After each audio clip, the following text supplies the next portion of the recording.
চুপ, একদম চুপ, সাইলেন্ট। কেউ হাসবেন না, কথা বলা যাবে না। হাসলে চলে যেতে পারে আপনার জীবন, বিপন্ন হতে পারে আপনার জীবন।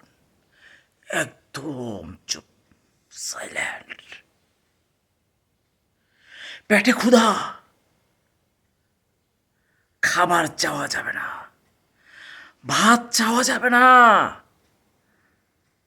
চাইতে গেলেই চলে যেতে পারে আপনার জীবন। সাবধান, ভাত চাবেন না, কেউ হাসবেন না।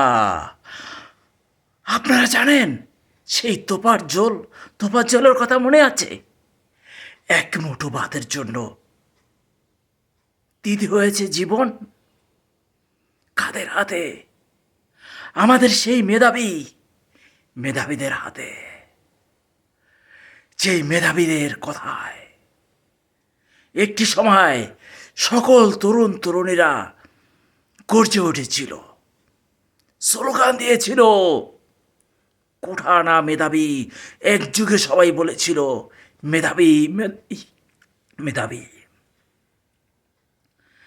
আজ সেই মেধাবীদের হাতেই এক মুঠো ভাতের জন্য তোফার জলের জীবন চলে গিয়েছে। আর এখন আমরা দেখতে পাচ্ছি হাসির জন্য, ও না, চুপ, হাসা যাবে না।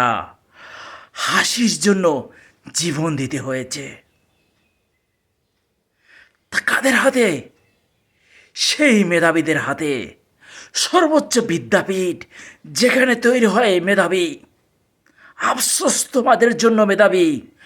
আমার বাবার মনে একটি আফসোস ছিল যে আমাকে মেধাবী তৈরি করতে পারে নাই, পড়াশোনা করাতে পারে নাই, ওই সর্বোচ্চ বিদ্যাপীঠে আমাকে পাঠাতে পারেনি। আজ আমি গর্ব করছি, আমার কাছে গর্ব হচ্ছে যে আমি তোমাদের মতন মেধাবী হইনি।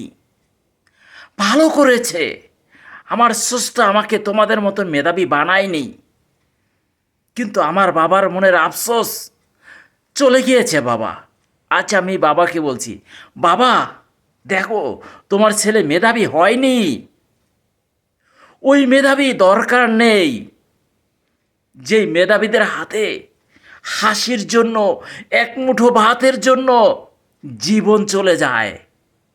বাবা তুমি ভুল করনি, তোমার ছেলেকে মেধাবী বানাওনি, তুমি খুব ভালো করেছ।